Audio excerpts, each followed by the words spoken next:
Salut à tous, alors aujourd'hui j'ai envie de parler de Duel qui est sorti en 1971 au cinéma et qui est le premier film de Steven Spielberg à sortir dans les salles obscures. Alors le parcours de ce film est très intéressant et c'est super intéressant parce que justement c'est ce qui a lancé la carrière cinématographique de Steven Spielberg. Et c'était pas gagné.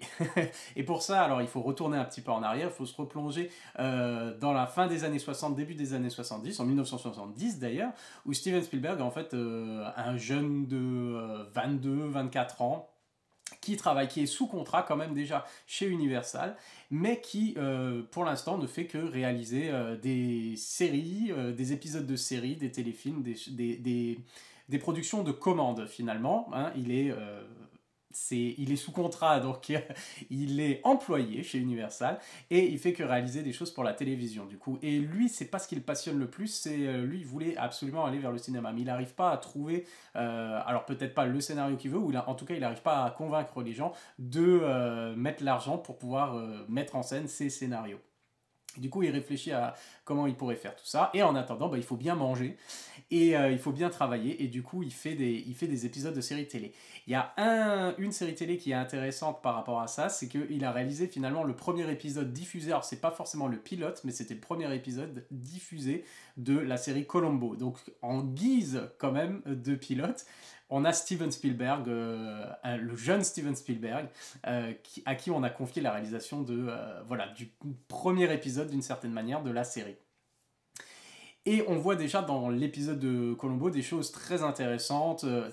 On voit déjà l'influence de Alfred Hitchcock, on voit déjà le travail sur les mouvements de caméra, on voit déjà le travail aussi sur la bande sonore, etc. Avec d'ailleurs le compositeur qui fera également la bande originale de Duel.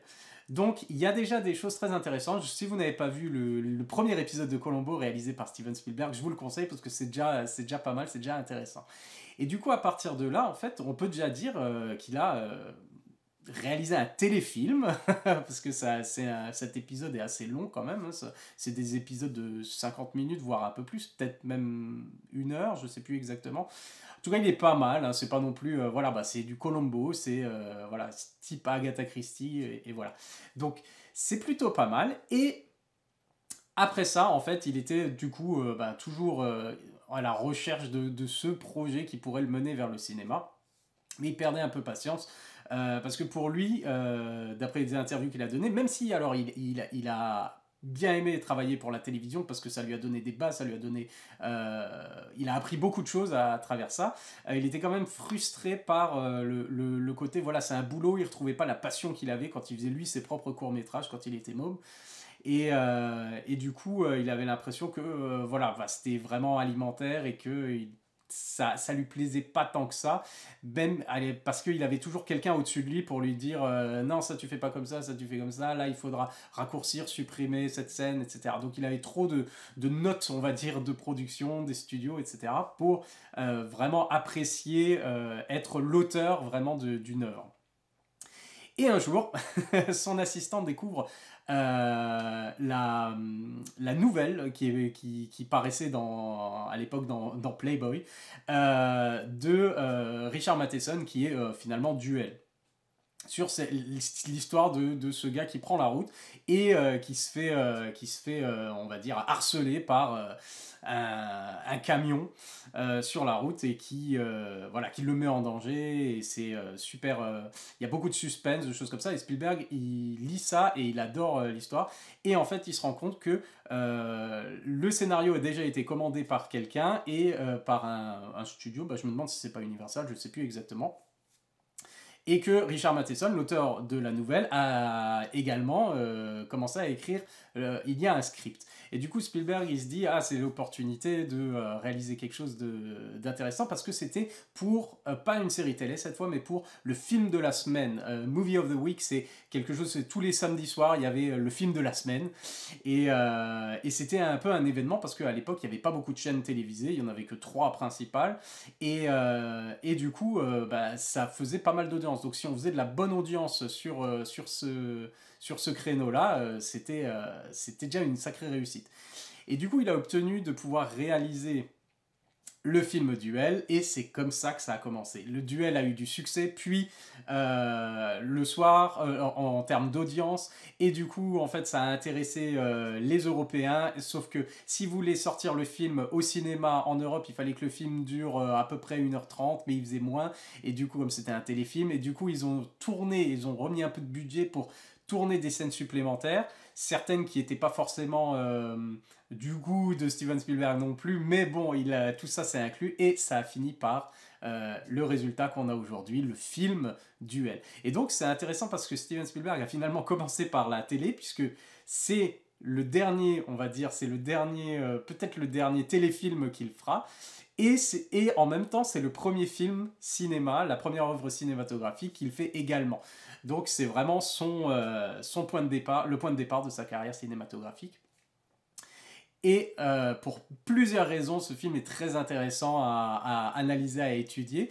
Peut-être pas par rapport à des thèmes qu'il faut aller trop rechercher, parce que Steven Spielberg a dit lui-même que quand le film était sorti, surtout au niveau des critiques européennes, etc., c'était genre incroyable, c'est une métaphore par rapport à la société, par rapport aux ouvriers contre le capitalisme, ou des choses comme ça. En fait, ils essayaient de trouver des significations des pauvres contre les riches ou des choses comme ça qui avaient un rapport avec la société, alors que Steven Spielberg lui-même était là, genre, ben non, à la limite, c'est contre les machines, l'industrie, la machine, et voilà, mais il n'y avait pas forcément une idée comme ça on va dire, révolutionnaire à critiquer sur la société de l'époque à ce moment-là. Enfin bref, il est quand même super intéressant à observer, à regarder ce film et à analyser pour plusieurs raisons, notamment j'adore la scène d'introduction, parce que la scène d'ouverture, on peut parler peut-être d'incipit si vous voulez, cinématographique, qui donne, comme beaucoup de films, beaucoup d'indications sur, en fait, qui donne tout, finalement, tout ce qu'on a à savoir nous est donné dès les 5-10 premières minutes, et après c'est parti pour le divertissement et pour le film, le thriller, le film d'horreur un peu Hitchcockien et comment dire, non, le film d'horreur, le film d'horreur, le film à suspense, voilà, le bon thriller des années 70, époque à laquelle d'ailleurs on avait toute cette ambiance déjà, on commençait à avoir cette ambiance un peu parano, etc.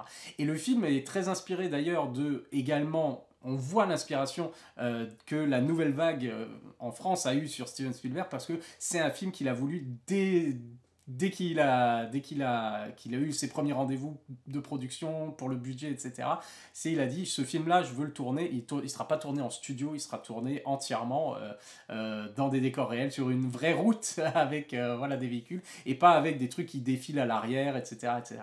Et ça, c'est quelque chose qu'il a toujours fait pratiquement dans tous ses films, c'est le besoin, voilà, de tourner dans des vrais décors, des décors naturels, comme il aura fait pour Jaws aussi, Les Dents de la Mer, à tourner sur l'eau et pas avec des fonds verts et des projections et par transparence, etc.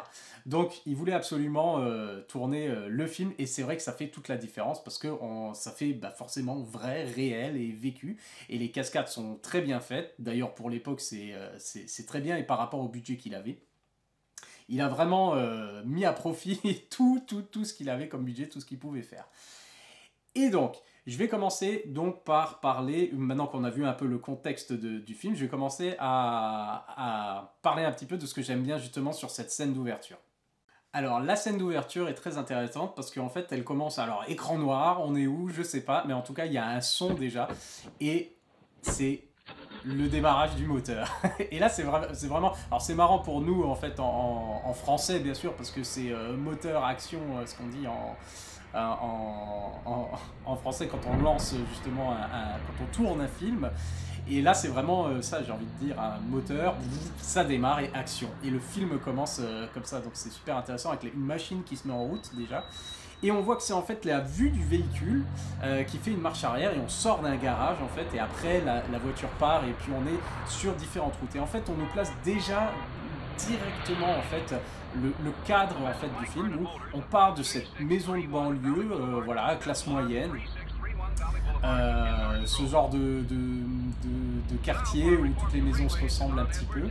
Et puis on voit la voiture passer à travers, bah alors sortir de la banlieue, arriver au centre-ville, dans la jungle urbaine, et puis passer un pont, passer un tunnel, et finalement au fur et à mesure on sort de la ville, on s'éloigne de la ville, on s'éloigne de chez soi, du foyer, de la maison, on s'éloigne de là où on est confortable, et on s'éloigne de la civilisation pour aller justement dans ces grands espaces, dans le désert on va dire, hein, on est en Californie il me semble. Et on s'éloigne du coup et on arrive donc sur ces routes entourées de terre, de sable et de désert avec quelques petits motels et diners sur le côté des stations-service, etc. Et on arrive dans ce cadre épuré. Et c'est plutôt intéressant au niveau aussi sonore parce qu'il y a zéro dialogue, en tout cas, pas par le personnage, mais on a quand même quelques indications au niveau sonore qui font partie de l'univers diégétique du coup, puisqu'on a la radio qui est en marche. Et la radio, on a quand même la présence finalement du personnage principal quand même dans cette voiture parce qu'il change les stations au fur et à mesure, il zappe un petit peu. Et du coup, on a droit à différentes choses. On a droit aux inforoutes, on a droit à des publicités. Parce qu'on quitte, alors c'est intéressant parce que justement, on quitte ce côté société de consommation, les trucs typiques, la société typique des années 50 à l'américaine. Avec les publicités, et on quitte le foyer au fur et à mesure. Bon, après, on a les inforoutes, on a aussi le sport, des choses comme ça. Et après, finalement, il écoute une émission de débat plutôt présentée par quelqu'un qui est en train de poser des questions au niveau d'un recensement. Et où il y a une question du genre, cochez, si vous êtes la personne en charge de votre famille, du foyer, cocher telle ou telle case ou quelque chose comme ça. Et là, c'est super intéressant parce que à ce moment-là, en fait, au moment où la personne qui parle à la radio dit ouais, mais comment je fais? Parce que moi, j'ai pas l'impression d'être le chef de la famille. Hein. Je suis l'homme de la famille, mais c'est pas moi le chef de la famille. Sous-entendu, c'est ma femme qui commande. Et en fait, au moment où il dit ça, du coup, c'est là où, dans le rétroviseur, on a le reflet du personnage principal qui est David Mann, qui s'appelle Mann, qui représente donc l'homme en général, l'homme normal, l'homme simple, l'homme de la banlieue, voilà. Et qui est un personnage qui commence le film avec déjà ce côté, il a un conflit, on va dire, intérieur, et c'est quelqu'un de frustré, qui a l'impression justement de ne pas être l'homme, justement, hein, cette représentation un peu machiste de l'homme où c'est lui qui dirige la maison. Lui, il se fait un peu écraser par tout le monde, d'ailleurs. On verra un peu plus tard pour une scène très intéressante où on nous étalera clairement, on va dire, le conflit qu'il a avec sa femme, le conflit familial qu'il a en ce moment. Mais du coup, on a déjà cette idée-là dès les premières minutes. Voilà, on nous introduit le visage, en tout cas le regard de cet homme dans le rétroviseur, au moment où quelqu'un dit c'est pas moi le chef à la maison, c'est pas moi l'homme qui dirige à la maison. Et on a donc ce conflit, on va dire, déjà à l'intérieur, son mal-être intérieur, sa frustration, qui va continuer quelques minutes plus tard quand il va s'arrêter dans une station-service et que le gérant de la station va lui demander je te fais le plein, etc. Et à un moment, il va lui dire c'est toi le chef, you're the boss. Et lui va répondre ah non, pas chez moi, non. Et du coup, on a encore une fois un exemple de il y a vraiment un problème à la maison.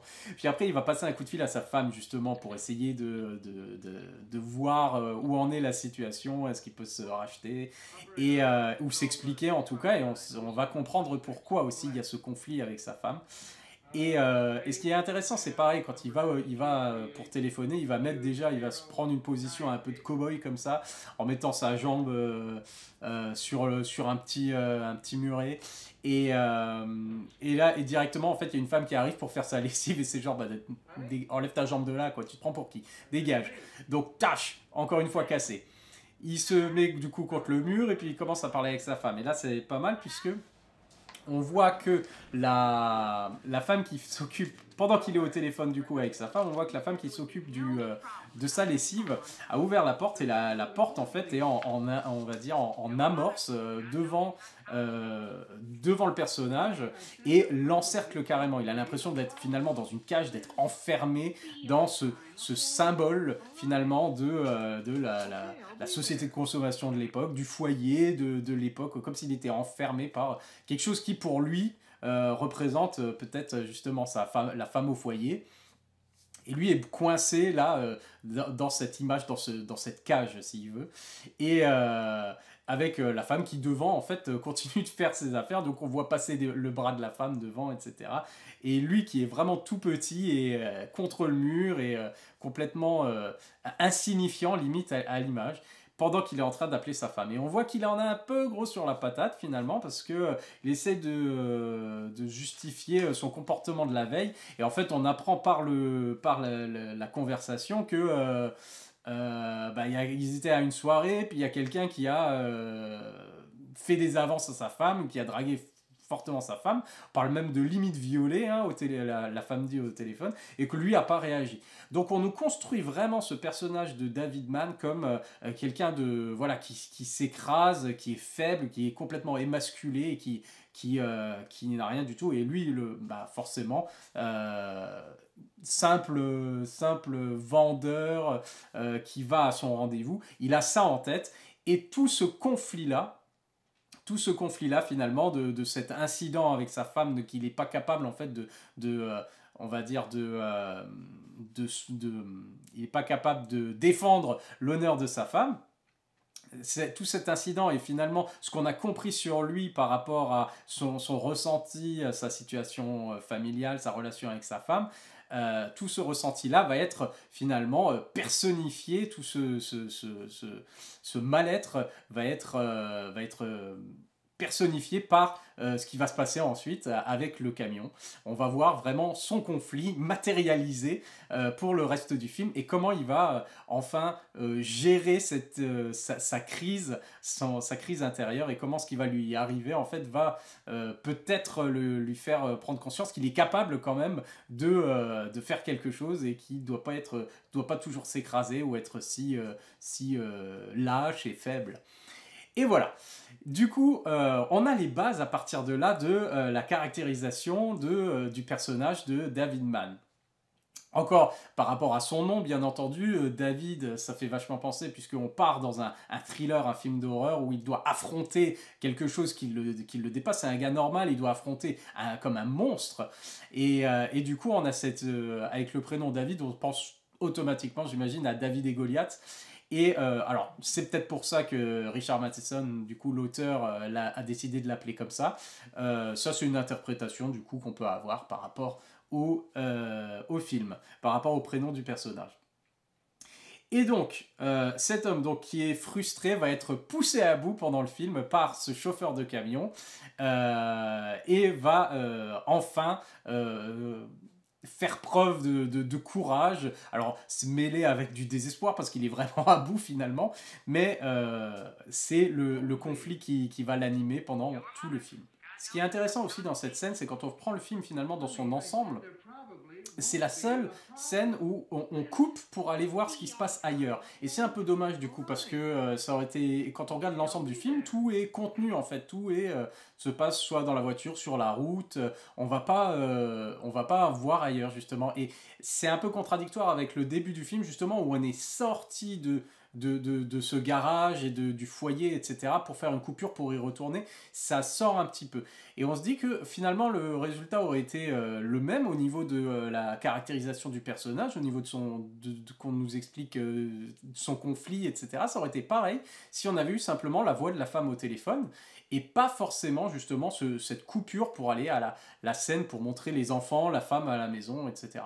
Et donc, moi, il me semble que Steven Spielberg n'était pas trop content non plus, parce que ça faisait partie des scènes qui étaient rajoutées pour justement développer un peu plus, qu'on lui a plus ou moins imposé, si je me souviens bien. Et c'est vrai que on se dit, oui, il n'y avait pas trop d'intérêt finalement à couper. Ils auraient pu filmer un peu, changer un peu, modifier un peu les plans de la scène au téléphone, mais pas sans avoir besoin forcément de couper et de montrer ce qui se passe dans la maison. Enfin bref. Et du coup, ça reste la seule scène qui nous sort un petit peu finalement de cette ambiance-là. Et après ça, on y retourne du coup sur la route pour l'affrontement entre David Mann et son monstre qui va commencer à le harceler. Alors il avait déjà, juste avant la station essence, bien sûr, il y avait déjà eu cette première rencontre. Et après, ça continue. Et finalement, on a ce jeu du chat et de la souris où enfin, il joue à saute-mouton au départ, hein, parce que c'est le camion qui ralentit et qui pollue David Mann. Et David le double pour après se faire redoubler. Et après essayer. Voilà, on a tous été sur la route, on a tous été un peu sur les dents et un peu en retard pour un rendez-vous. On se dit, ah, tu pourrais avancer. Et puis on commence à se parler tout seul. Et c'est ça qui est très intéressant, c'est que on retrouve ces scènes-là, des scènes dont finalement c'est quelqu'un de complètement normal qui réagit comme nous on pourrait réagir, qui s'énerve un peu derrière le volant, qui sait pas s'il doit doubler ou pas, et en face en fait il tombe sur un psychopathe qui décide que ça y est, qui attendait que on va dire de trouver sa victime. Il joue un peu avec lui, comme un chat avec la souris finalement. Il s'amuse un peu avec lui et après ça escalade, il y a une escalade et ça va plus loin et il le met réellement en danger. Et c'est là que David Mann va commencer va être traumatisé et choqué après la première. Alors déjà, une fois qu'il essaie de le doubler, l'autre lui dit, on voit son bras qui dit avance, avance. Et finalement, en fait, quand il se décale, il y a quelqu'un qui vient en face. Donc, premier détail de... Mais il a essayé de me tuer, le con. Il a essayé de me faire avoir un accident ou... Et après, une fois qu'il le double et que l'autre le poursuit et qu'il panique et que d'un coup, finalement, il a un accident en face d'un genre de routier, finalement, qui, il tape la voiture, il fait un dérapage et puis il s'arrête, il tape contre une barrière, il pète une barrière, il peut complètement secouer, hein, et qui rentre au diner. Et c'est là on est vraiment finalement dans l'ambiance vraiment thriller où quelque chose se passe, où le personnage principal finalement se retrouve complètement désorienté et ne sait pas du tout ce qui vient de se passer et ce qui va lui arriver. Et du coup, c'est là qu'on est vraiment dans une tension incroyable. Et ce qui est pas mal par rapport à cette scène-là, justement, où enfin on est au routier, c'est que Steven Spielberg a dit justement que sur un des commentaires, il expliquait que on a un plan séquence. Alors déjà, Spielberg, le plan séquence, check, ça y est, on sait qu'il aime bien faire ce genre de plan en continu qui dure assez longtemps. Tout comme d'ailleurs, c'est super intéressant aussi, je reviens juste par rapport à ce plan où on découvre le personnage principal dans le reflet du rétroviseur. Et ça, c'est une signature aussi de Steven Spielberg, c'est quelque chose qu'on retrouvera à travers toute sa filmographie, des personnages et des événements qui sont vus à travers un reflet, à travers un miroir, ou le rétroviseur d'une voiture, c'est vu dans beaucoup de films, tous les films. Tous les films, j'ai pas envie de faire le calcul parce que voilà, on a ça dans Munich, on a ça dans Indiana Jones. Voilà. Le coup du rétroviseur, il adore. Et c'est déjà là dès son premier film.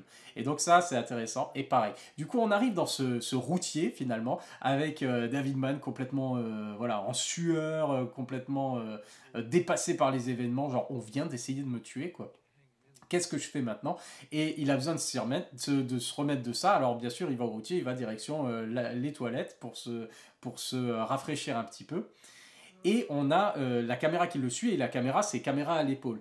Et Spielberg a dit dans un des commentaires, je ne sais plus si c'était des commentaires sur le Blu-ray ou quelque chose comme ça, mais en tout cas, à un moment, il évoque le fait que s'il le faisait aujourd'hui, il aurait certainement, ça aurait été fait avec un Steadicam, voilà, et ça n'aurait pas vibré autant, et que là, c'était simplement caméra à l'épaule. Et voilà, du coup, je suis pas trop d'accord avec lui. Je pense que le fait, même s'il y avait possibilité de faire Steadicam ici, je pense que le fait de filmer justement à la main et que ce soit un peu tremblant, on se retrouve complètement dans l'état d'esprit du personnage qui est secoué, désorienté et qui ne sait pas trop ce qu'il fait, ce qu'il doit faire, etc. Donc ça, j'ai trouvé, je trouve que ça fonctionne très bien finalement que la caméra ce soit à l'épaule et pas un plan de Steadicam.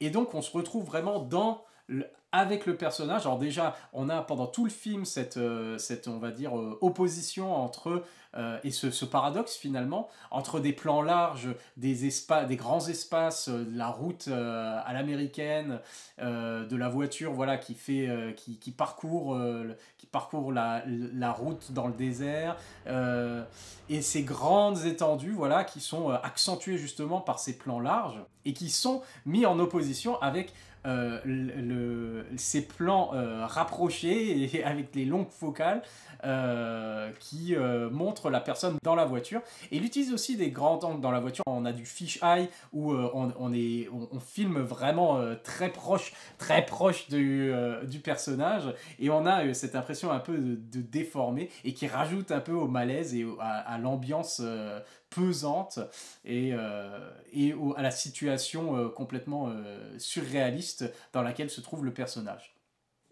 Et donc on a ce plan, je reviens dans le routier cette fois, où on est encore une fois, alors qu'on est dans l'ouest américain, hein, c'est l'ouest sauvage d'ailleurs, hein, on a quitté la civilisation, on est dans l'ouest sauvage, et les grands espaces, et là pourtant, et comme dans la voiture finalement, il y a ce sentiment un peu de claustrophobie, ce qui est paradoxal par rapport à justement le lieu dans lequel on se trouve, quoi. Et là on est au plus près du personnage, et on a même accès finalement, on va avoir accès à son point de vue, et on a accès aussi à un monologue intérieur. Un monologue intérieur qui est pas forcément nécessaire, encore une fois ici, c'est quelque chose qui a été rajouté. Il me semble d'ailleurs que Steven Spielberg était pas trop content avec ça, et il aurait voulu supprimer tous les monologues et tout ce qui est rajouté comme information. Alors moi je trouve que l'idée de l'autoradio au début des inforoutes et de cette conversation voilà, à laquelle réagit le personnage à voix haute, ça je trouve c'est intéressant, et de voir parler justement quand le personnage parle au volant à voix haute, il n'y a pas de problème, parce que c'est un homme comme tout le monde, et c'est comme nous quand on est derrière le volant, on s'énerve et puis on peste et puis on insulte et puis on râle à voix haute aussi, et puis on a ce genre de réflexion intérieure, mais on la met en voix. Et là en fait quand il est dans le diner, du coup il va pas commencer à faire un monologue devant tout le monde, certes, mais je veux dire, le jeu de Dennis Weaver et la réalisation du coup de Steven Spielberg, la réaction des personnages, des figurants finalement dans ce routier-là, de toutes les personnes, est suffisante pour moi, j'imagine, pour créer la tension et comprendre l'état d'esprit du personnage. On sait qu'il est secoué, il ne sait pas trop ce qui se passe, et il se demande... Justement, une fois qu'il est au routier, il voit sur le parking, et il voit à travers cette vitre que le camion s'est garé, et il s'est mis encore une fois à l'écart de tout le monde. Donc là où il y a de l'espace, certes, mais il s'est confiné à une table ronde qui est dans un coin, qui est encerclée, et donc il est bloqué d'un côté justement par une partition, une cloison, et de l'autre côté il y a la vitre. Alors déjà c'est une vitre, et en plus derrière il y a juste au loin, on voit le camion qui est garé. Donc on sent l'oppression du personnage qui est très bien mise en scène. Et après, une fois qu'il voit le camion dehors, il se dit mais le chauffeur doit être là maintenant. Est-ce qu'il est parmi nous? Et en fait, plutôt que d'avoir ce monologue intérieur où il pose toutes ces questions, où il se demande ce qui se passe et où il réfléchit, on aurait pu très bien n'avoir rien du tout, et que le son du diner, les effets sonores, la musique fonctionne très bien ici et aurait pu suffire amplement pour faire comprendre l'état d'esprit du personnage et la situation. Et du coup, cette scène est très intéressante également parce que malgré le monologue voilà, qui nous aide à comprendre ce qu'on n'avait pas besoin qu'on nous explique, on a cette idée on voit le personnage qui pète les plombs, qui essaie de voir comment est-ce qu'il pourrait changer la situation en discutant avec le chauffeur s'il le trouve, etc. Et bien sûr, les gens le prennent pour un fou, quoi. Et il s'en prend une parce que voilà quoi, il perd son sang-froid avec un routier qui est absolument pas le chauffeur qui le prend en chasse, pour après finalement se rendre compte que le chauffeur n'était pas là du tout et qu'il l'a pas croisé puisque le camion repart. C'est intéressant au niveau du personnage à ce moment-là parce que il commence enfin à être plus courageux, à être proactif. Il va vers le danger finalement. Et à un moment, quand il voit que le camion finalement s'en va, lui court après le camion. Et c'est la première indication que finalement, il va pas se laisser faire entièrement. Il veut résoudre le problème. Il a échoué à le résoudre en discutant parce que bon, bah, il parlait à un mur finalement puisque les gens ne savaient pas de quoi il parlait. Il accusait quelqu'un qui n'était pas son chauffeur, etc. Et donc il finit par courir après le camion et finalement c'est la première indication que peut-être il sera capable lui de montrer qui est le boss. Et on en vient bien sûr à l'élément finalement le plus intéressant de ce film, du concept du film, c'est de ne jamais voir vraiment le chauffeur. On voit ses bottes, on voit ses jambes, qui tape contre la roue, voilà, qui tourne autour du camion. On voit son bras qui fait des signes, avancer, avancer. On voit voilà, mais on ne voit jamais le visage du psychopathe. Et quelque part, je me dis, est-ce qu'on était même obligé finalement de voir ses chaussures, est-ce que ça aurait pas pu être simplement le camion et de jamais voir, ne serait-ce que comme s'il y avait un chauffeur en fait finalement. On voit que les vitres sont assez noircies, etc. Donc on n'était pas obligé de montrer qu'il y avait un bras, on n'était pas obligé de montrer que voilà, qu'il sortait du camion et qu'il marchait, etc. Donc là, ça crée vraiment cette ambiance tueur en série finalement, un psychopathe, plutôt que d'y aller carrément où c'est un peu comme Christine, où en fait c'est le monstre, c'est le camion qui est comme possédé, quoi. Et on a cette impression-là plusieurs fois dans le film, parce que c'est ce qui est voulu, on voit vraiment que le camion, on voit jamais qui est au volant, mais le fait d'avoir donné une indication que oui, il y a un chauffeur, c'est peut-être justement la petite chose que je me dis, ah, peut-être qu'il y avait moyen de faire ça encore sans ces indications-là, et ça aurait été peut-être encore mieux. Mais dans tous les cas, ils sont partis dans l'idée de, oui, il y a bien un chauffeur, même si on ne le voit jamais et qu'on a l'impression que c'est le camion le méchant, mais c'est bien une personne, voilà, qui est responsable de tout ça. Et du coup, ça va, on va dire, dans l'ambiance de l'époque. On est dans les années 70. Les tueurs en série, ça commence à être la folie aux États-Unis. Les psychopathes, on a vu avec le Psychose de Alfred Hitchcock, bien sûr, au cinéma. Et on a donc toute cette ambiance aussi de paranoïa et qui colle parfaitement, justement, qui est bien retransmise dans ce, comme je disais avant, avec cette impression de claustrophobie finalement, où on est enfermé et dehors, en fait, c'est le danger, quoi. Et on est comme je l'ai dit avant, on est dans des grands espaces et en fait, on est confiné, il est prisonnier dehors finalement. C'est dangereux dehors et lui est prisonnier, il est toujours dans sa voiture, il voit tout à travers ses vitres, ses rétroviseurs, ces choses comme ça. Et en fait, il est vraiment enfermé dehors, confiné dehors. Et donc ça, je trouvais que c'était pas mal. Le camion en lui-même, du coup, est un personnage à part entière du film.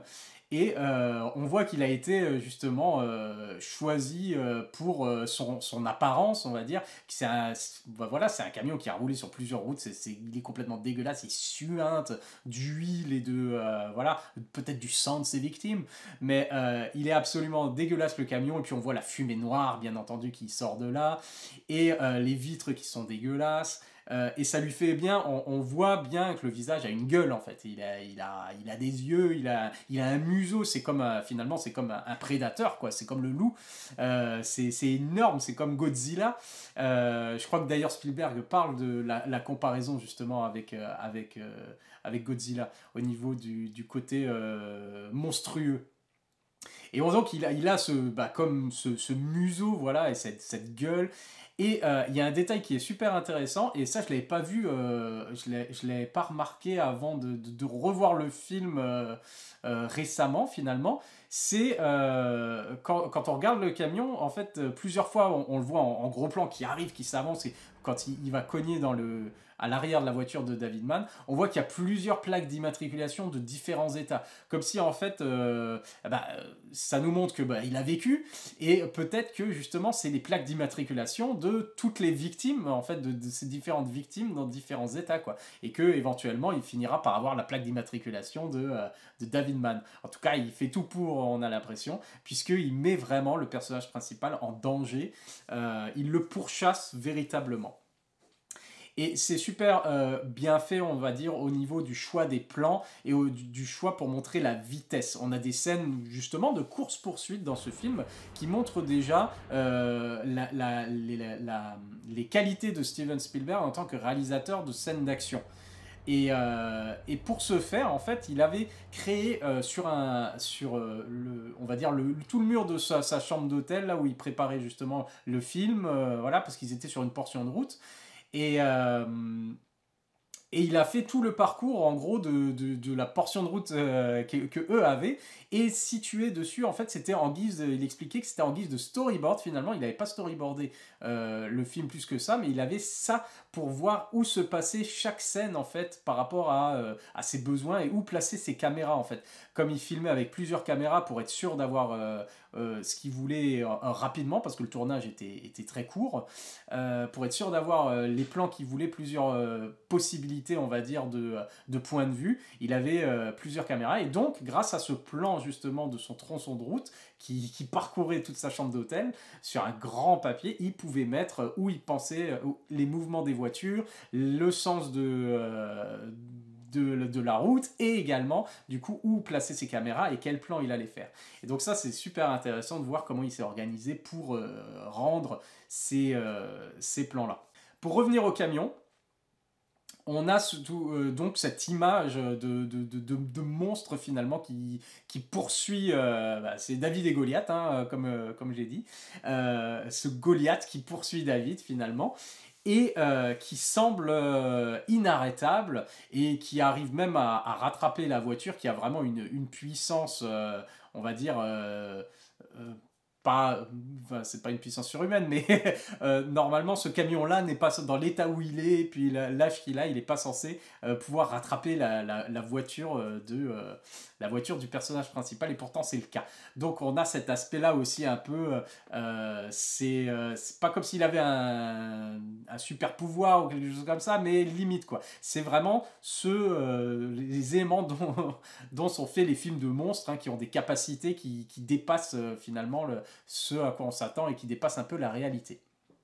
Donc c'est pas mal, et c'est vraiment traité comme tel, quoi. Cette course-poursuite est vraiment traitée comme un tueur en série qui poursuit sa proie, ou un prédateur qui poursuit sa proie. Également, la scène où le camion finalement finit par passer devant David Mann, et David Mann passe après, et se rend compte à un moment sur le côté de la route qu'il y a un bus scolaire avec le chauffeur, les enfants, etc., qui a besoin, qui demande d'être un petit peu poussé pour redémarrer, parce qu'il a un petit problème. Et donc ça crée une bonne scène de tension, parce que du coup David Mann, bon allez, hein, il a pas trop envie, il est en retard, et puis il y a le camion, voilà, mais il va finir par le faire. Et puis il se pose derrière, et puis il essaie de pousser un peu le bus, et bien sûr le pare-choc va passer en dessous, et il va se retrouver coincé derrière le bus, alors que qui pointe le bout de son nez et qui revient vers lui, eh ben c'est notre monstre qui arrive. Et du coup ça crée la tension, on se dit, ah, avec tous ces enfants en plus qui crient, qui font des grimaces, et qui disent il n'y arrive pas à pousser le truc et tout. Encore une fois, il est rabaissé par des enfants qui se moquent de lui. Mais il s'énerve de plus en plus, et il prend les choses en main, il sort de la voiture, et puis il commence à sauter sur sa voiture pour la libérer, et que le chauffeur du bus fasse une marche arrière, etc. Et donc on voit qu'il est beaucoup plus,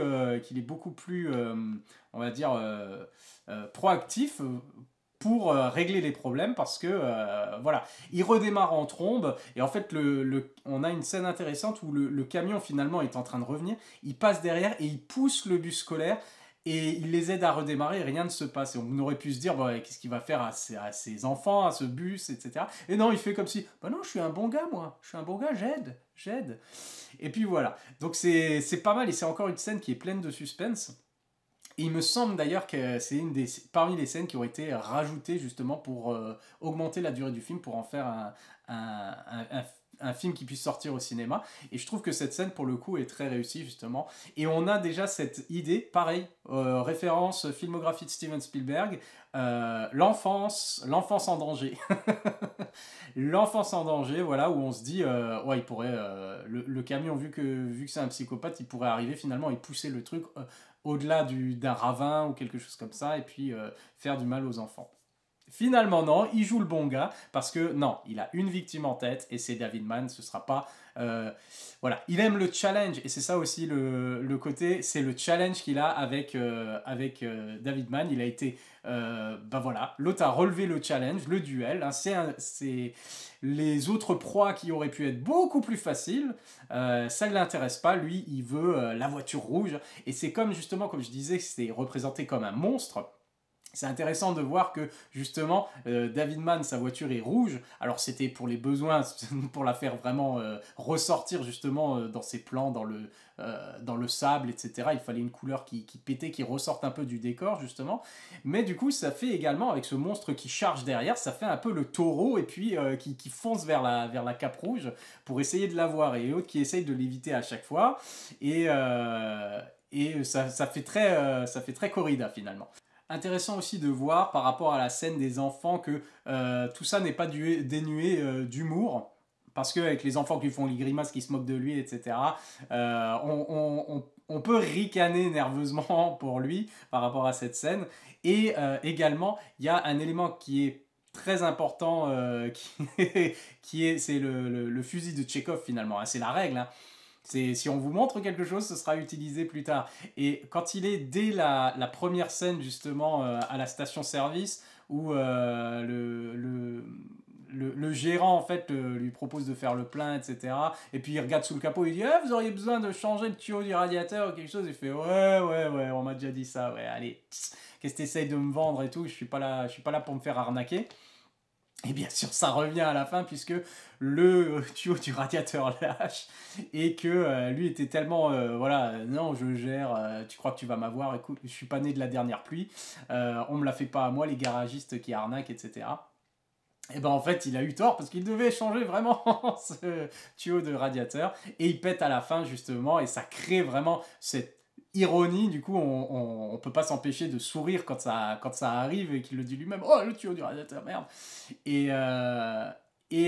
ça crée, en plus, ça aide à créer justement cette tension où du coup, la voiture n'avance plus et il a du mal à monter la côte et puis il attend de pouvoir chuter une dernière fois, descendre et prendre de la vitesse et j'ai trouvé que c'était une touche d'humour, mais qui sert en plus le récit, qui est très intéressant. Touche d'humour et d'ironie, du coup, par rapport à ça. En fin de compte, arrivé au bout du bout, pour le dernier affrontement, la dernière charge, David Mann va décider il va se rendre compte qu'à un moment, il va partir sur une pente, poursuivi par le camion, et lui, il va se rendre compte qu'il y a un ravin. Sauf que le camion ne le sait pas et du coup il va bloquer, il va repartir dans l'autre sens pour faire face vraiment le duel, quoi, la joute qui craquera avant. Et puis il lance sa voiture finalement vers le camion, il saute au dernier moment, il bloque je sais plus ce que c'est, avec quoi il bloque, avec sa mallette justement qui représente son travail, etc. Qui la bloque sur l'accélérateur. Le camion arrive, il voit la voiture, il fonce sur la voiture, il y a de la fumée partout, et il se rend compte au dernier moment que il y a un ravin. Et là, le camion, il essaie de freiner, etc. Et c'est là aussi, malheureusement, où je me dis, bon, s'ils n'avaient pas montré le chauffeur, on n'avait pas vu le gars qui panique et qui pile. On voit le pied qui pile sur le frein et puis qui essaie de braquer, et ça fonctionne pas. Bon, peut-être pour ça, en fait, on voit justement l'être humain, finalement, qu'il y avait derrière ce monstre, et qui était faillible, finalement, puisque il s'est fait berner, et il tombe, et il meurt, du coup. Et ce qui est intéressant aussi dans la mort du camion, c'est... Spielberg le dit, il a utilisé un son qui venait alors je sais plus, de Godzilla ou d'un film de monstre ou quelque chose comme ça, mais comme une bête en fait qui agonisait et le camion chute au ralenti, voilà, dans ce grand plan, dans ce ravin, qui a été fait avec une seule prise, alors ils n'avaient pas intérêt à se rater, et on entend ce comme c'est comme un animal voilà qui tombe et qui meurt. Et le son, il va le réutiliser d'ailleurs pour la mort du requin dans Les Dents de la Mer, ce qui est très intéressant parce que les deux films finalement peuvent être mis côte à côte. L'un est la suite de l'autre. L'un c'est poursuivi sur la terre, sur la route, l'autre c'est poursuivi sur la mer. Mais il y a beaucoup de points communs entre les deux films et c'est déjà très intéressant de voir Spielberg se faire la main du coup sur un téléfilm et avec des procédés qu'il réutilisera après quand il aura un long métrage à faire pour le cinéma et voit que tout ce qu'il a appris en fait lui servira tout au long de sa carrière. Et donc on a la mort de ce monstre du coup avec ce cri qui fait d'ailleurs penser un peu à un cri de dinosaure, de brachiosaure qu'on retrouvera aussi dans Jurassic Park. Donc Steven Spielberg, on retrouve des échos voilà, de duels un peu dans différents films. Et quand il meurt, ce camion, c'est très bien filmé parce qu'on voit pas du coup le chauffeur mort ou quoi que ce soit. On voit vraiment, encore une fois, comme si le camion a sa propre personnalité. Et c'est très bien fait puisque on voit qu'il y a la roue qui continue à tourner quand même. Quand il regarde dans le ravin, il y a la roue qui continue à tourner. Et finalement qui s'arrête au bout d'un moment, il y a l'huile qui coule, c'est comme le sang qui coule finalement, et qui finit par s'arrêter, et comme si le cœur s'arrêtait finalement, le dernier battement de cœur s'arrêtait. Et je trouve que c'était une très bonne idée de représenter ça comme ça, et je trouve que c'est très bien fait. Et on a à la fin donc ce David Mann qui a affronté son ennemi, un ennemi beaucoup plus fort que lui, et qui s'en est sorti. Et on le voit, mais vraiment revenir à l'instinct animal, à sauter, on dirait comme dans la planète des singes, pas la planète des singes, il fait un peu singe, la manière dont il sautille. Il fait un peu homme de Cro-Magnon. Regardez ce que j'ai fait, j'ai réussi. Il est tout content et tout. Et il sautille vraiment comme s'il revenait à cet instinct primaire. Et ça fait penser justement, c'est dans 2001, l'Odyssée de l'espace, quand les hommes de Cro-Magnon ou les ancêtres voilà, des hommes sont en train de s'exciter là avec la technologie, avec leurs armes, etc.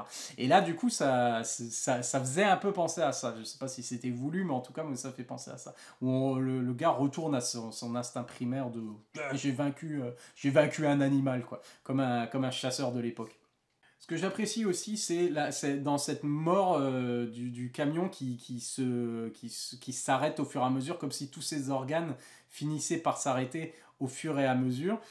C'est le côté aussi, en dehors du film, c'est que dans le scénario original, bien entendu, quand on a ça, et on s'attend à ça, si on est habitué voilà, de regarder des films avec des courses-poursuites, des choses comme ça, le camion chute dans le ravin, on regarde et on s'attend à ce que, évidemment, d'un coup, voilà, le truc explose, l'essence prend feu, etc.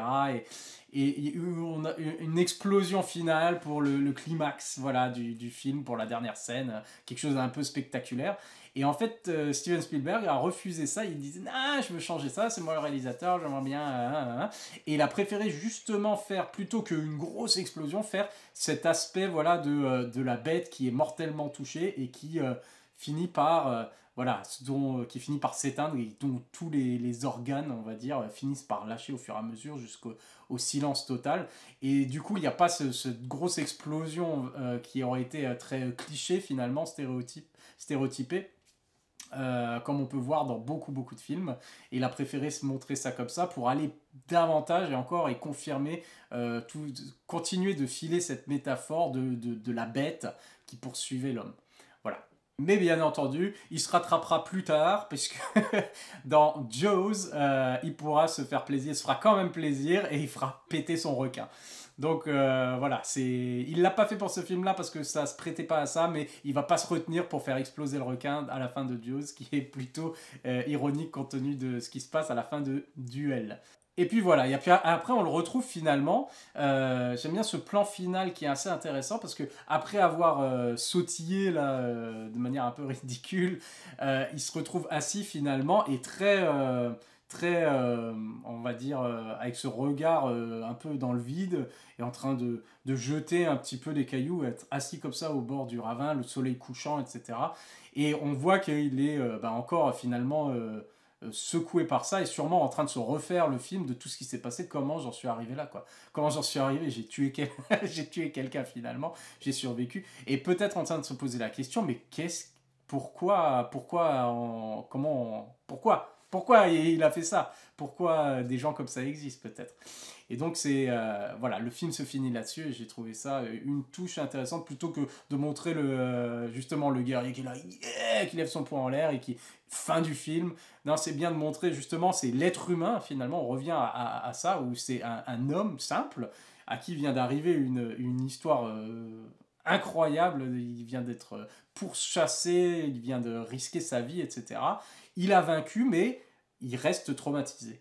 Et ça, c'est super intéressant, parce que c'est quelque chose qu'on va retrouver à plusieurs moments dans la filmographie de Steven Spielberg, de cet homme ordinaire à qui il va arriver quelque chose de surréaliste, d'extraordinaire. Ça arrive dans tous les films de Steven Spielberg pratiquement.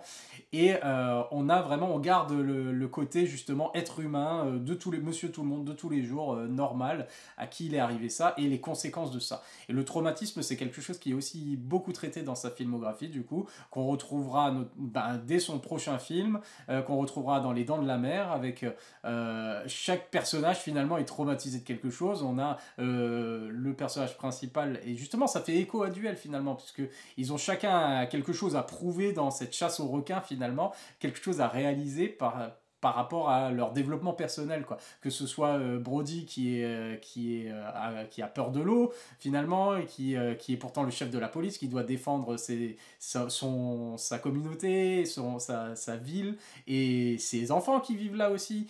On a le Quint, qui est le marin pendant la Seconde Guerre mondiale, dont le sous-marin a été torpillé, donc qui se sont retrouvés, je sais plus si c'était un sous-marin ou un porte-avions, je sais plus exactement, ou un destroyer, je sais plus exactement, mais en gros, il s'est fait bombarder, et puis il se retrouve dans l'eau, attaqué par des requins, et du coup, il a toujours gardé ça, et puis il a une revanche à prendre sur les requins.